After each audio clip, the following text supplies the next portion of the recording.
Good afternoon, everybody. First and foremost, thanks everybody for taking the time out of your busy schedules to have this conversation. There's so much happening in the age of AI. It's coming at us from every angle. So we've done a lot of work in recent years around integration of AI and physical security, and we want to talk you through some of the learnings and some of the things we've seen in that space. And hopefully everybody leaves today with a little bit more knowledge around the capabilities of the technologies available, as well as how it could apply to your organization and the levers to pull to really maximize the ROI and outcome. So quick intros and we'll get into the agenda. I'm Steve Yanitzelli. I am the Chief Client Officer for IT Integrity. Most of you, I think, looking at the names, a quick glance, know me.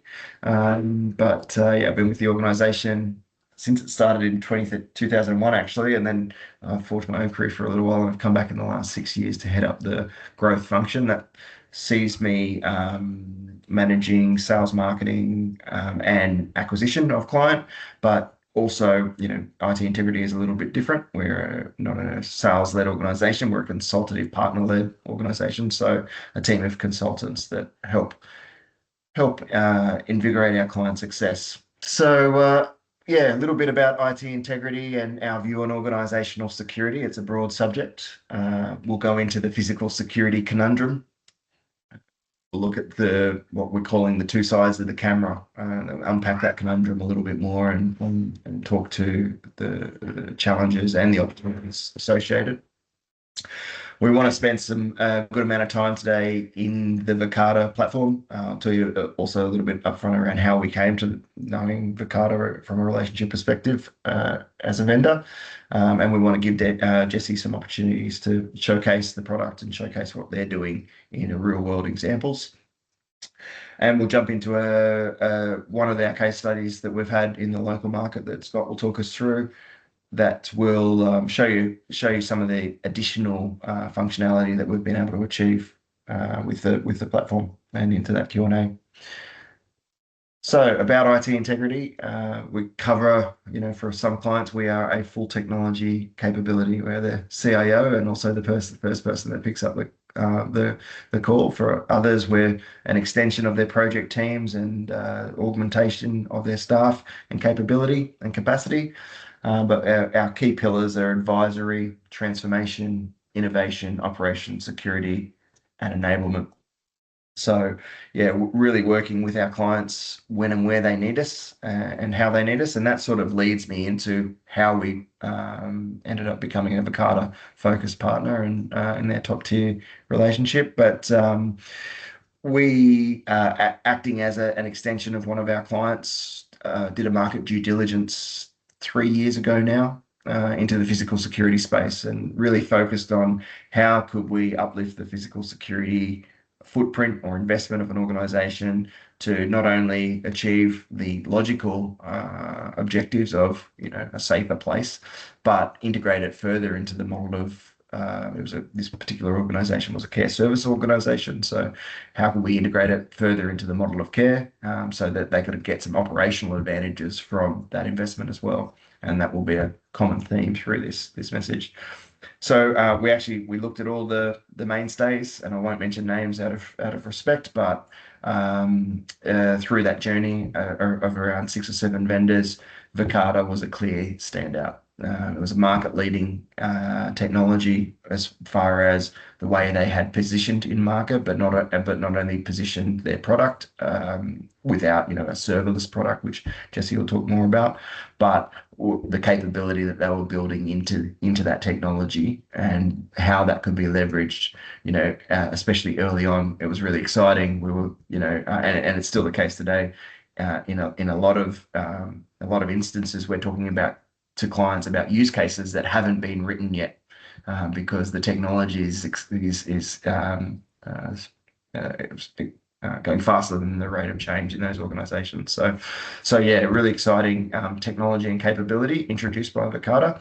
And then we'll talk about ROI and cost of ownership and stuff later as well. So that's how we came to the story with Verkada.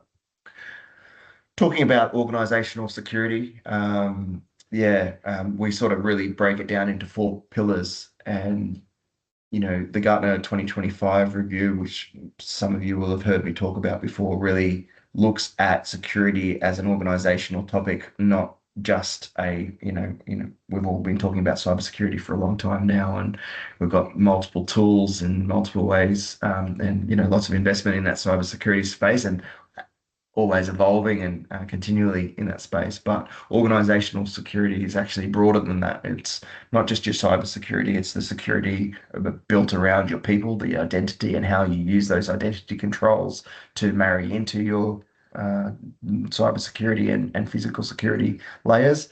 It is your physical security, like the hands-on. Always use the adage, and for those familiar with Red Hat testing, no matter what digital controls you've got in place from a cybersecurity perspective, if someone can walk in and unplug a server, you're offline. So it's just as important and in close relationship to your overall security posture, and obviously your operational security, how you protect your IP, your data, and everything else that is part of your operation, your asset as an organization. I'll talk about now the physical security conundrum. It's obviously, what we've seen in a lot of instances, it's a very laggard investment. It's a very laggard industry as a whole. And again, back to why we identified Verkada as a market leader. It's because they were really disrupting what was the typical mindset or the typical capability of a physical security solution. So, and it's laggard not just from a capability perspective of what it can do and how it can integrate to your business. It's laggard from an attack surface perspective as well. So we'll talk about that in the two sides of the camera. The other big thing that I see with the physical security, which is a conundrum, is a lot of the organizations we walk into and go and ask who owns this investment, who owns the outcomes and the standardization of this investment.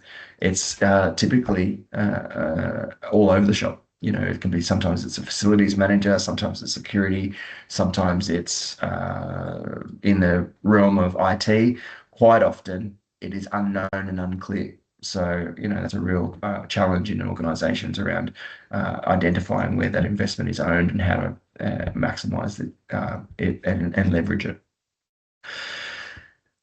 The other key part of that laggard piece is what we're seeing, and now this is a Verizon 2025 data and based on sort of supply chain manufacturing organizations, but there's a significant rise in intrusion-based attacks.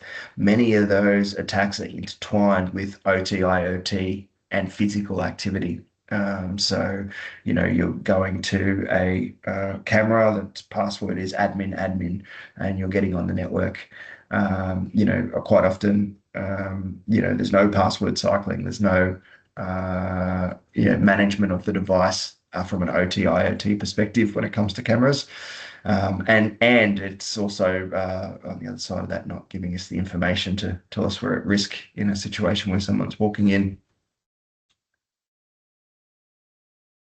Talking to that two sides of the camera now, and I've sort of mentioned it there. You've got the legacy device management side and capability of cameras sitting on networks as a dummy device, if you will, an OT and IoT. They're, as I mentioned, often unmanaged, often offline, often unpatched or no password cycling or anything like that. And a lot of organizations will VLAN them off or put them in a segregated or some kind of segmentation on their network. However, that segment, once cracked, is you're in the room. You've got access to all cameras.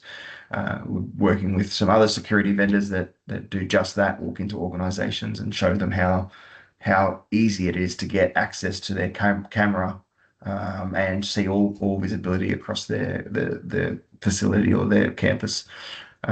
So it's quite concerning around how you manage those devices from a security perspective.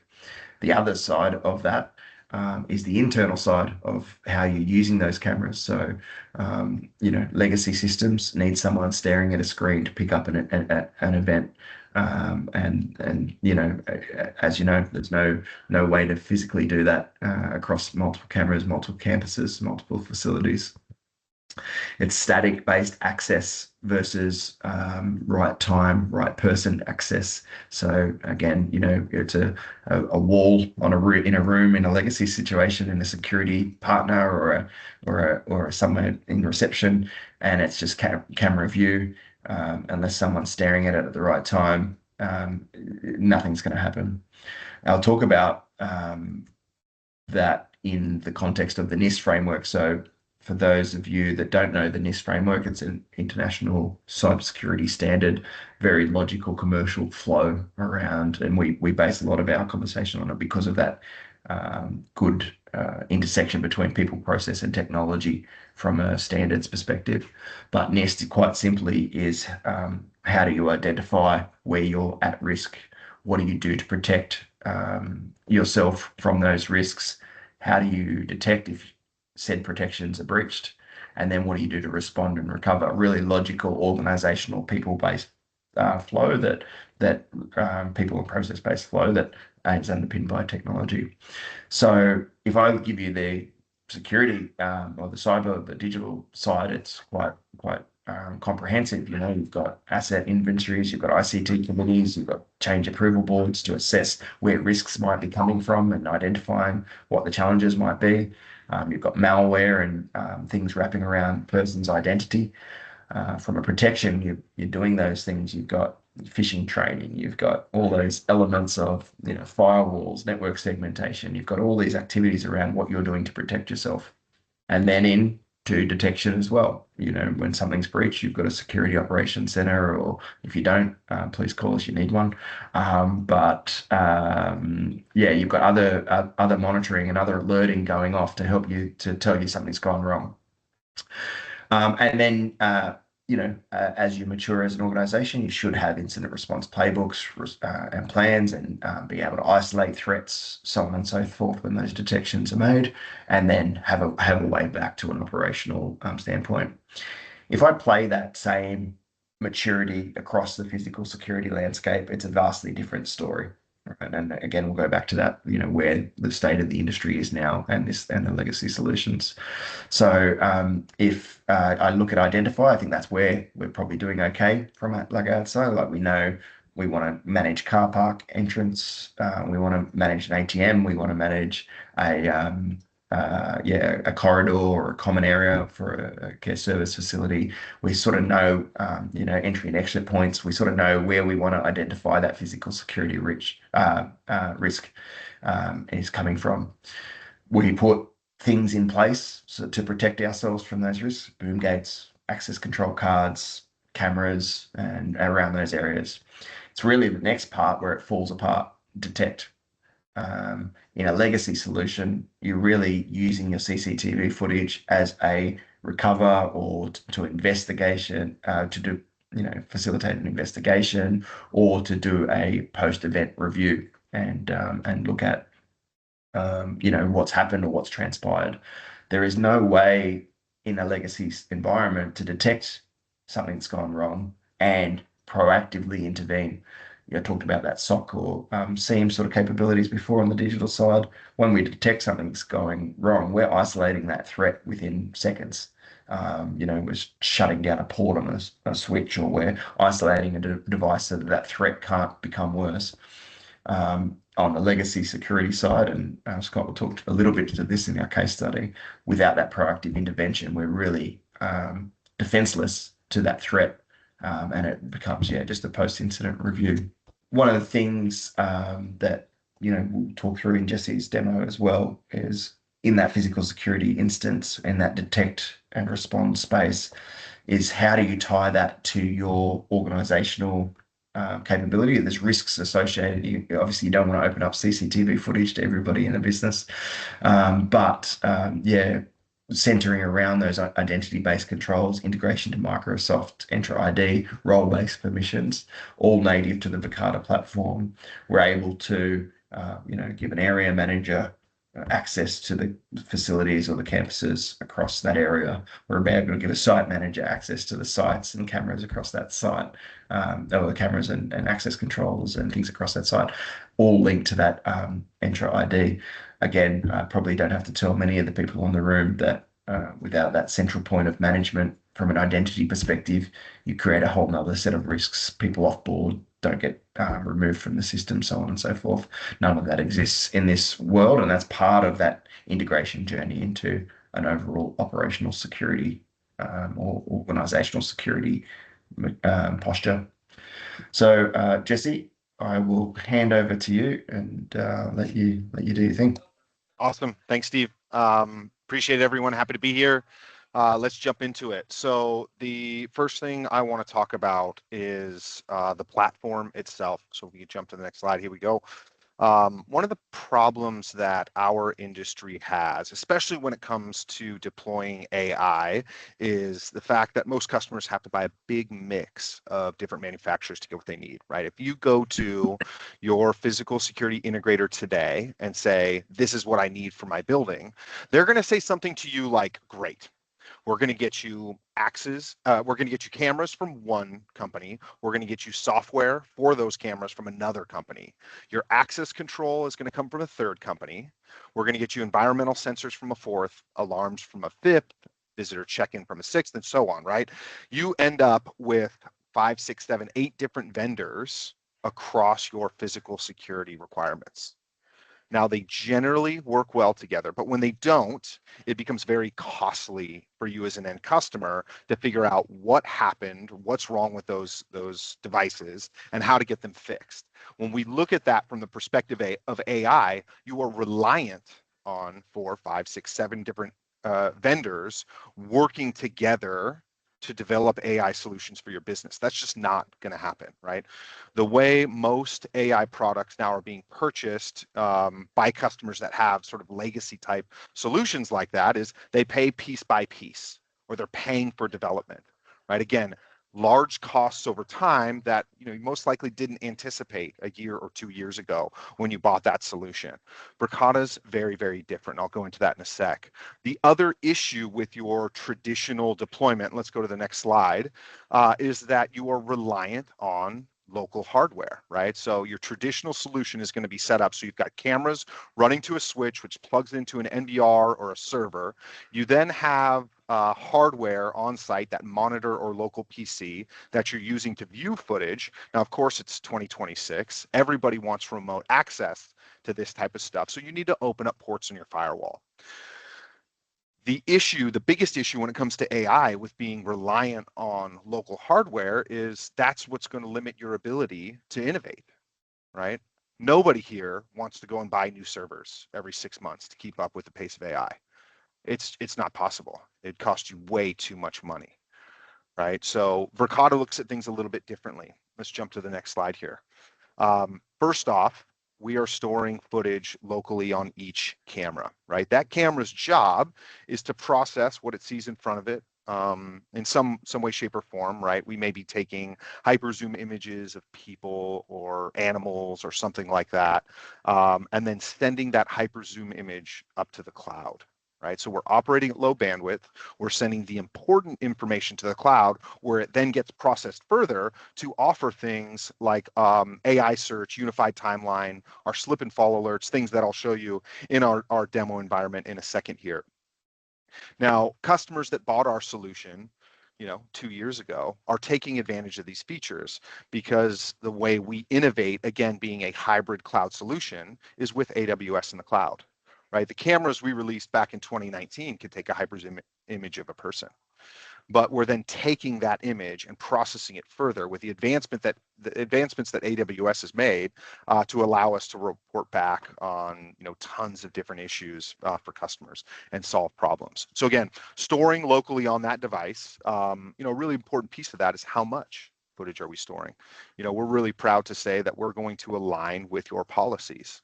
If you went to your provider today and said, how much storage do I have? They're going to say, oh, you've got X number of terabytes available. That's not your question. Your policy is not an amount of data, it's a period of time. So how many days do I have? Well, it depends on frame rate, image quality, how much motion appears in front of those cameras, and are we recording based on motion or 24/7, and how much storage do we need to reserve on our server for clips that we want to keep over time. That puts you in a really poor position. You have to make a decision. Do we buy more storage than we need, or do we want to try and save money and cut it close and potentially fall below our policy, because we can't predict how much motion is going to be in front of a camera. We can't predict how much motion is going to be in front of our 4K camera instead of our 3 megapixel camera, right? You certainly can guess, but the reality is if you don't want to fall below your policy, you're going to buy more storage than you need, right? When you buy a camera from Verkada, it comes with 30, 60, 90, 120, or 365 days of footage on that device, okay? Not only do we guarantee that storage for you, we also give you every feature we have today and every feature we release in the future. So you're not buying AI features piece by piece as they get released by us. Okay, we released, what we call, this really fancy name, AI search, about a year ago, and that allows our customers to search for anything associated with a person or a vehicle, and I'll show you that in a second. But customers didn't have to pay more for that, and we've since released several features off the back of that allow customers to tackle difficult situations within their environment. So from here, what I'll do is I'm going to share my screen and walk you through a few of those features to show you what AI looks like in our platform.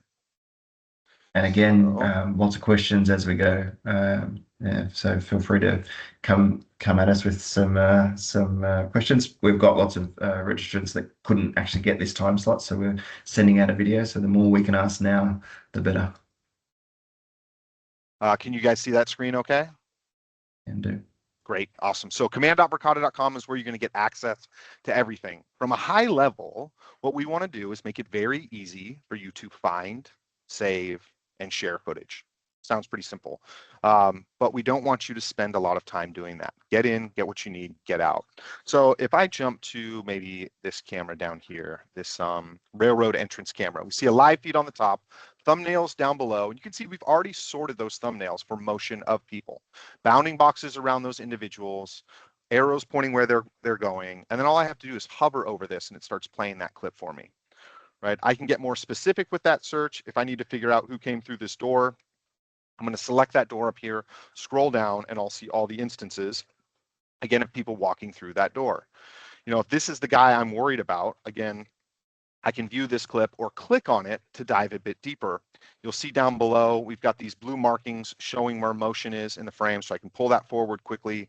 That's not who we're concerned about. We want that guy that's walking out the door. So we get to this next blue area, we see him there, we pause this, right? So immediately we're identifying a human. You can see he's been highlighted in purple there. When I click on him, this takes us to our unified timeline. So in one click, I'm now seeing everywhere this person has appeared in front of the cameras that I have access to. Okay, extremely powerful. What's really important to note here is this is done based on his description. Sure, we have the ability to do this with facial recognition, but that's kind of up in the air in Australia right now. So if you want to be a little bit more conservative and not use facial recognition, you can see this little T-shirt icon in the bottom right corner of each of these. This lets me know it's using his description to find him across all of our cameras. So now I can tell the full story of what this individual did across our site, what he took, what he touched, who he was with, and so on. Now from here, I can send this off to an incident. It will pull all of those clips together, throw them in an incident. It will use AI to provide a summary for what happened in those clips, and AI to provide a description for each one of those clips for me. So in a matter of seconds, I've got my incident built. I can then share that with the police, law enforcement, whoever needs to receive it, attorneys, and so on, right? So I'll show you an example of an incident within our platform here that's been created previously. So the Louvre heist was a pretty famous one this year. This is our reenactment of that, but you can see AI has provided that summary. Going from clip to clip, we get a summary here. Now, I only have view and download access, so something important to point out, right? You've certainly got control over permissions in our platform. If I had the ability to share this with the police or an attorney, I could click on this here. I'll show you what that screen would look like. If I click on an archived clip, we'll go into this. we just click on share right here. We start putting in our information, any advanced settings we need, enter in a phone number, an email, or choose a previously existing contact within our platform, control how long they have access to that clip, click send link, and it goes out right away. Okay, this gives me control over that incident or archived clip or live feed that I'm sharing, because I can revoke access at any point in time. If you think about how you're sharing clips today, you're probably downloading an MP4 and then losing control over that clip. Again, we give you the ability to revoke that access, so whoever you sent that to can no longer see it. Okay, so unified timeline, again, our ability to show you exactly what happened to a person over time in front of your cameras very, very quickly. The next thing I want to show you, and I mentioned this before, is AI search. AI search gives our customers the ability to search for anything associated with a person or a vehicle. This takes advantage of large language models. So a good example of that is something, if I type in here, show me Elon's car, right? We all know who Elon is, but that large language model knows that I'm actually looking for Teslas when I say show me Elon's car. So what you see here is a big group of Teslas that have appeared in front of our cameras recently, and allows you to find that vehicle you're looking for. I can also search for things like person holding a cell phone. Right, this is pretty topical over the last several months, given the issues in childcare that happened. So, down in Victoria, we're seeing the potential for fines of up to $50,000 per incident for individuals walking around with personal devices inside those childcare facilities.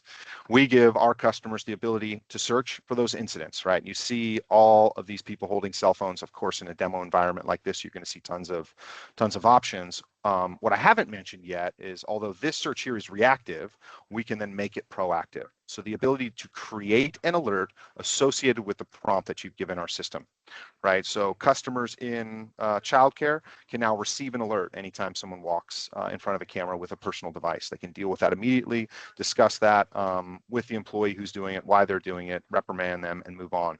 Also use that video, of course, for training exercises. Right, so improve your prompt based on the number of estimated daily alerts that you see on the right side here. So you're getting alerted for what you want, right? Whether that's specific cameras, specific times of day, or even specific sites.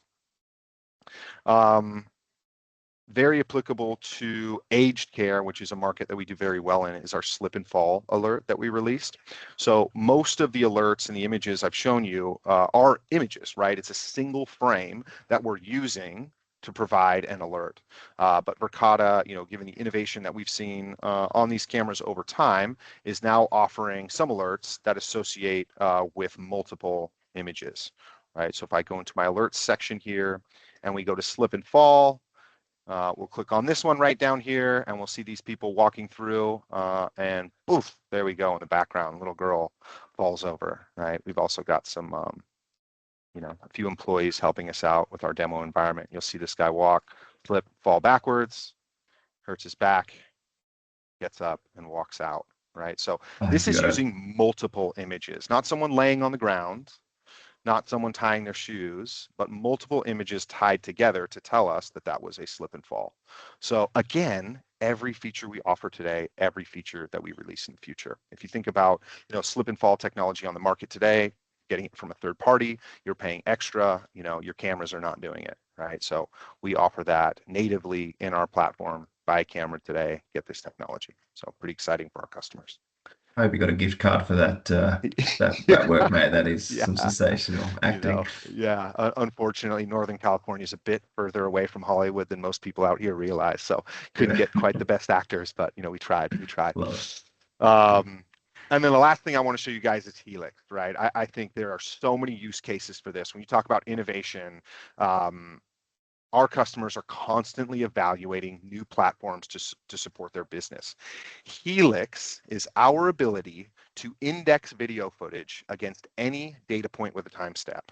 So you go out and you sign a contract with that new platform that's going to help your business become more efficient, cost effective, safe, whatever it is. And you say, we've got all this data from this new platform we purchased. It would be amazing to see these things happen.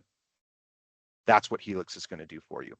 So if I use like this checkout, this cashier checkout example, right, integration with a point of sale system, you can see a bunch of things on the bottom right side that we're pulling from that point of sale that are now searchable up in this search bar here, right? I think the most powerful example, or a common powerful example that I offer people, is around receiptless returns, right? A receiptless return is generally cash. However, an employer only wants to see receiptless returns when there's less than 2 people in the frame, right? A receiptless return is a great way to get the cash drawer open, take that cash out, put it in your pocket, right? So if we say we want to see receiptless returns, which a data point from the point of sale, when there's less than 2 people in the frame, a data point from the camera, and combine those two, you get all of those videos right here on the left side based on that search you've done at the top, and you very quickly can review every single time that you suspect employees might be stealing from you, right? Receiptless returns where there's less than 2 people in the frame, no customer to give cash to, right?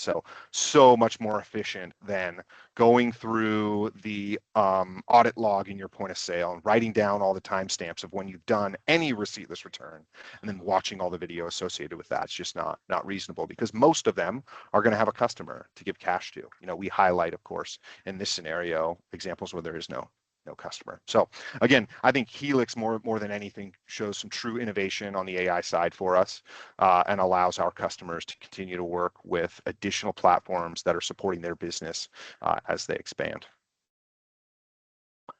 There is a ton more we can do in this platform, and I'd love an opportunity to show all of you everything we do, but today's not the day for that.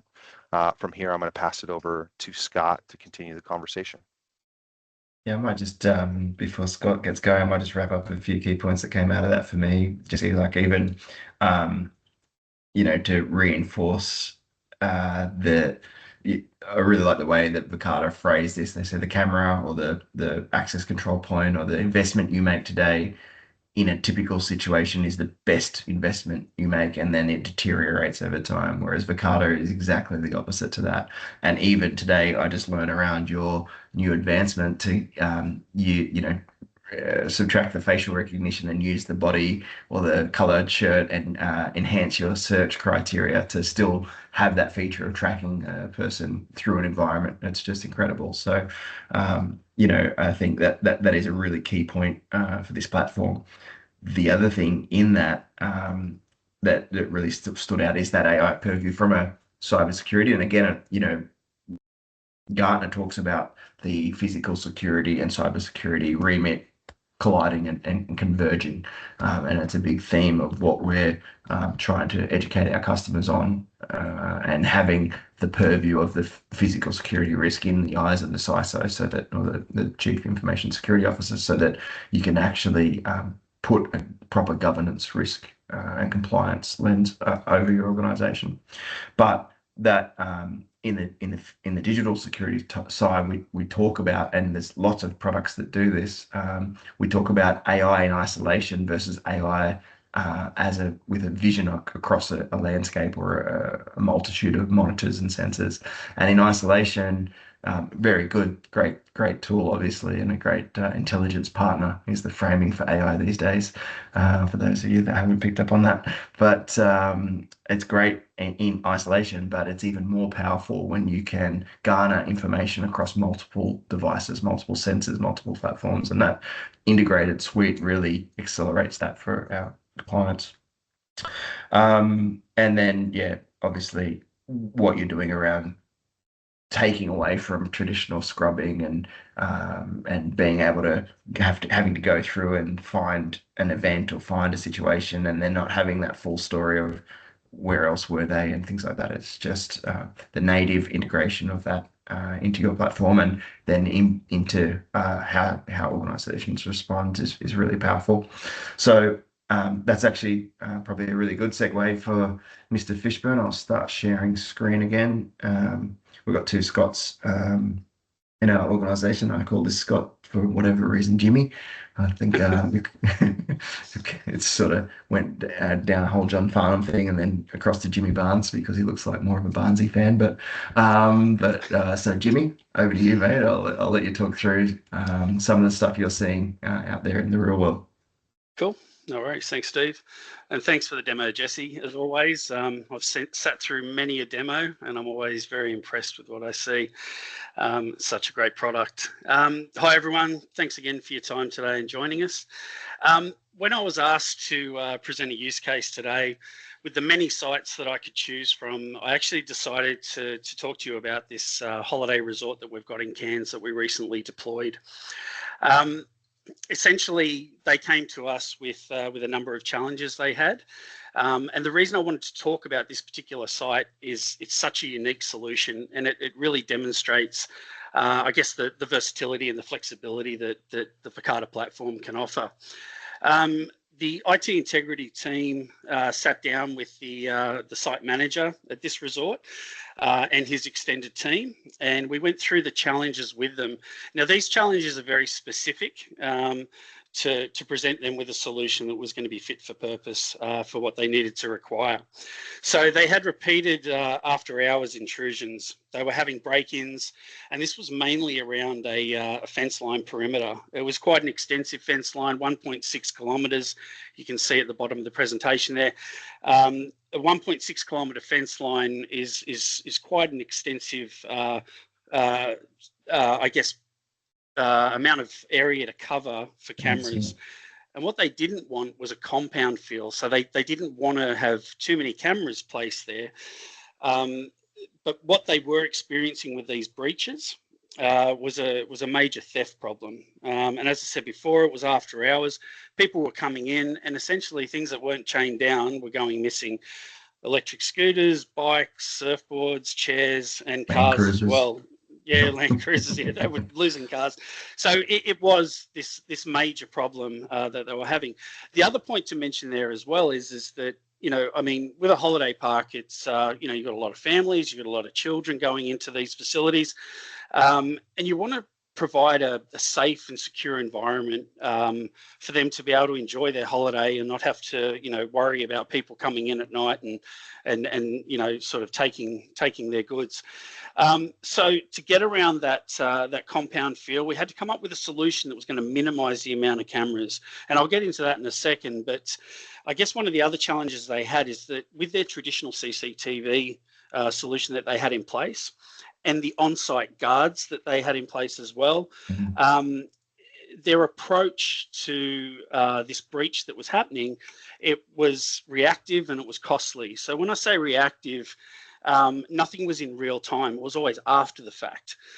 So from a prosecution's point of view, it's very difficult to be able to catch these offenders in the act. Some of them were known offenders, so they might be able to react to that later on, but they couldn't really do anything in a real time sort of perspective. And from a costly perspective, having guards on site, it was a massive monthly cost to the organisation, and they saw that as a potential return on investment strategy that I'll talk about further into the slides. So, Steve, if we just go through to the approach. So, the IT integrity technical team, they took on board everything that came out of the challenges that we went through with the customer, and we worked in conjunction with the Verkada technical team as well. We concentrated quite heavily on the AI smarts built into the Verkada platform, and what we needed to do was create a solution where we could put a sensory solution in place that would pick up only on the human weight climbing a fence, and it wouldn't actually trigger off and create false alarms with wildlife. I mean, a possum or a bird, for example, hitting the fence, you didn't want that to trigger off the camera system to send alerts through to the security staff or the admin staff. So what our teams did was worked with a third party, Senstar, and they've got a perimeter intrusion detection system that works off sensors. And so we were able to place these small devices along the whole fence line, minimal cameras, and when that sensor is triggered, it will automatically integrate in through the Helix platform in Verkada. So we have that integration piece in place, and it will activate those cameras to in real time alert the guards, alert whoever else is on site that might have access to the command within Verkada, and they could react to it accordingly.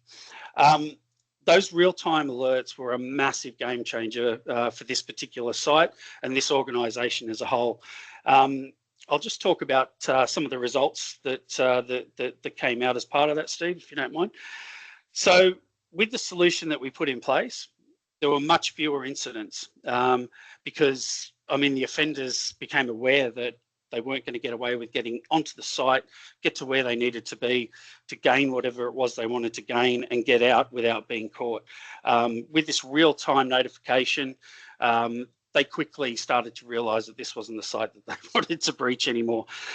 Not to mention that even if the real-time side of it became any side of an issue, or they needed to look at incidents that had happened in the past, the speed of doing that with the Verkada platform and doing it from any device anywhere, as long as you've got you've got internet access, that was a huge sort of game changer and advantage for them as well. As a result, one of the other positives that's come out of this is that they've had a number of successful prosecutions. They hadn't had any in the past because it was too hard to catch the perpetrators, but now with this detection system, whether they physically catch them in the act or they've got the footage of them in the act and they know who they are, they've been able to successfully prosecute a number of offenders since our platform went into place, which is about 5 to 6 months now we've had it running. It's also given them that return on investment strategy that I did talk about earlier. So they've been able to reduce the amount of hours and the number of guards that they had on site based on the fact that the technology now is doing a lot of the work for them.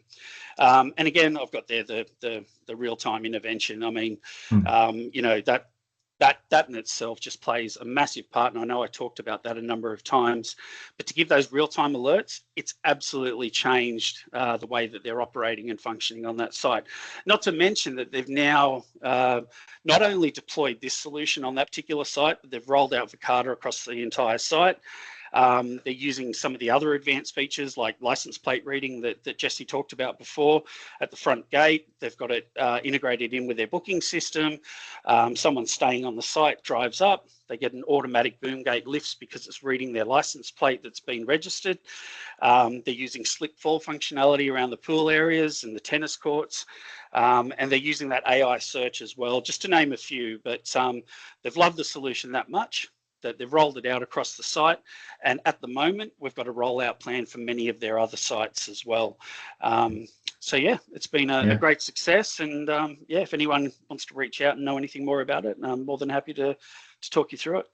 Yeah, that's awesome, mate. Thanks for that wrap up. I mean, what's really exciting and been part of that journey as well is that the initial investment made into this platform, and you rattled off a few of the use cases that they've started to tap into.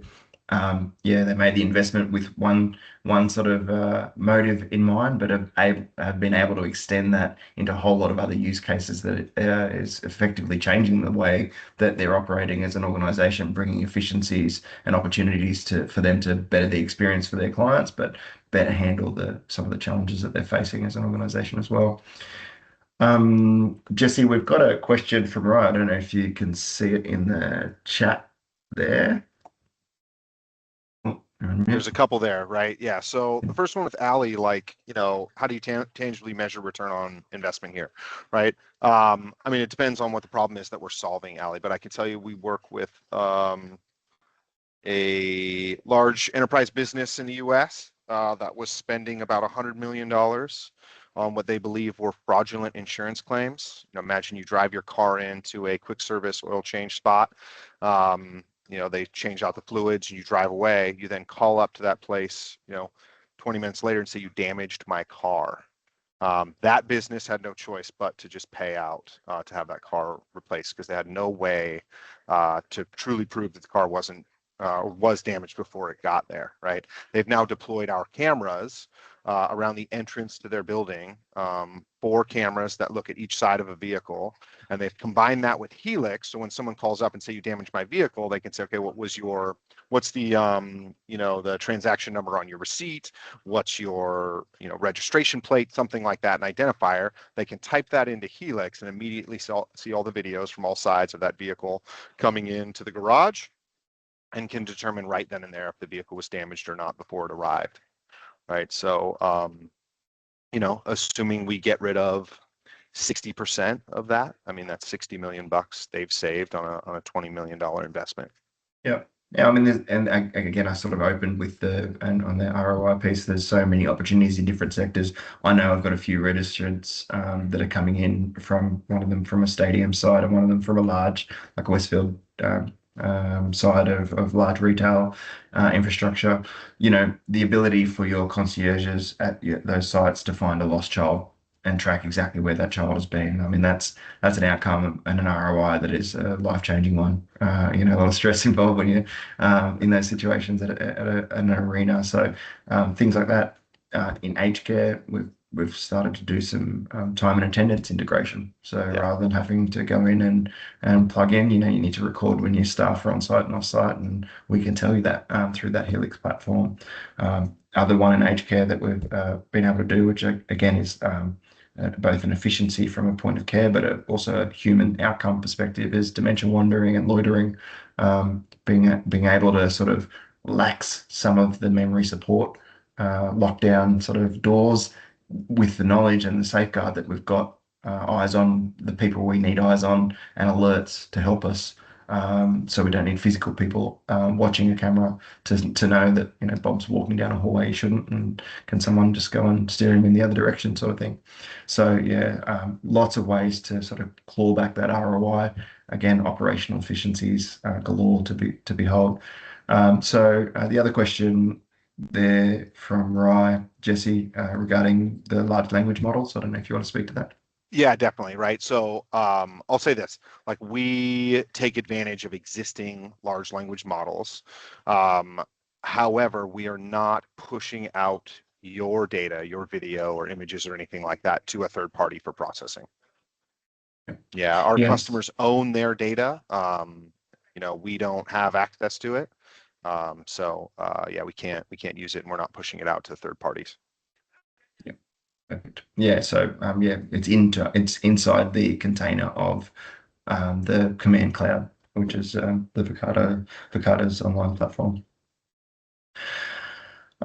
Thanks, Jesse. That's and Scott. That's been a really good discussion. I hope people that have come along today, and also those that then subsequently watch the record and get something out of it.